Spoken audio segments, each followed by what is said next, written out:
ನಾನು ತಗೊಂಡಿರೋ ನಿರ್ಧಾರ ತಪ್ಪಾ? ಸರಿಯಾಗಿದೆಯಾ?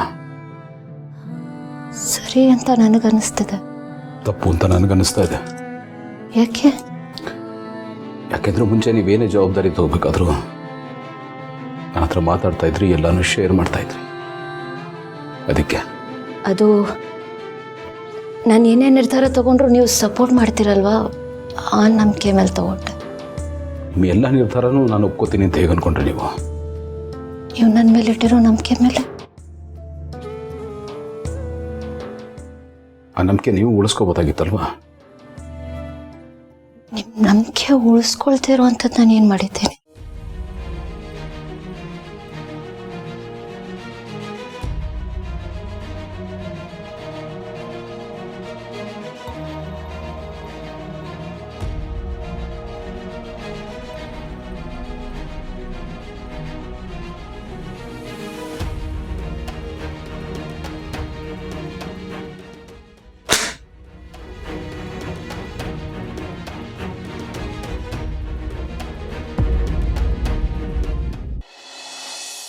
ಭೂಮಿಕಾ, ಹೇಳಿ, ಯಾಕೆ ಹಾಗೆ ನಿಂತ್ಕೊಂಡ್ಬಿಟ್ರಲ್ಲ? ಅಷ್ಟು ದೊಡ್ಡ ವಿಚಾರನ ನನ್ನಿಂದ ಯಾಕೆ ಮುಚ್ಚಿಟ್ರಿ? ನಾನು ಹೇಳ್ಬೋದಾಗಿತ್ತಲ್ಲ. ಹೇಳಕ್ಕಾಗ್ಲಿಲ್ಲ ಅಂದ್ರೆ ಏನ್ರಿ ಅರ್ಥ? ಇಷ್ಟು ವರ್ಷ ಜೊತೆಗೆ ಬದುಕಿದೀವಿ.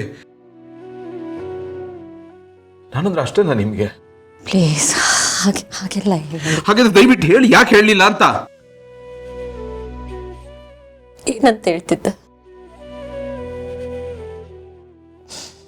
ಇನ್ನು ಮುಂದೆ ನಾನು ನಿಮ್ಮ ಜೊತೆಲಿರಲ್ಲ, ನಾನು ಸಾಯ್ತಿದ್ದೀನಿ ಗೌತಮ್ ಅವ್ರು.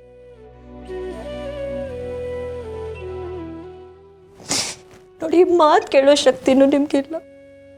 ರಿಪೋರ್ಟ್ ಬಂದಾಗ ಇದರಲ್ಲಿ ಏನೋ ಮಿಸ್ಟೇಕ್ ಇರುತ್ತೆ ಅಂತ ನಾನು ಬೇರೆ ಕಡೆ ಟೆಸ್ಟ್ ಮಾಡಿಸ್ದೆ. ಡಾಕ್ಟರ್ಸ್ ಹತ್ರ ಹೋದೆ, ಸೆಕೆಂಡ್ ಥರ್ಡ್ ಒಪಿನಿಯನ್ ತಗೊಂಡೆ. ಆದರೆ ಎಲ್ಲರೂ ಹೇಳಿದ್ದು ಒಂದೇ, ಇನ್ನು ನೀವು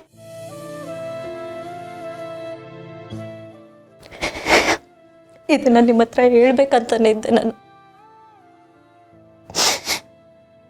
ಆದ್ರೆ ನನ್ಗಾಗ್ಲಿಲ್ಲ, ನನ್ ಮಾತೇ ಬರ್ಲಿಲ್ಲ. ಮಾತು ಗಂಟ್ಲಲ್ಲಿ ಹೊಡ್ಕೊಂಡ್ಬಿಡ್ತು.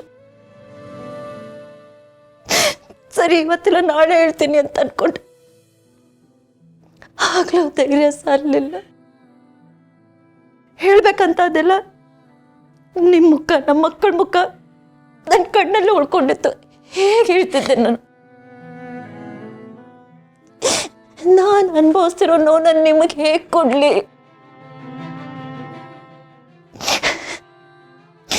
ಈ ವಿಷಯ ನಿಮಗೆ ಗೊತ್ತಾದ್ರೆ ನೀವು ಕುಗ್ಗು ಹೋಗ್ತೀರಾ, ಒಳಗೊಳಗೆ ಕೊರಗ್ತಾ ಇರ್ತೀರಾ. ನನಗೆ ಗೊತ್ತು.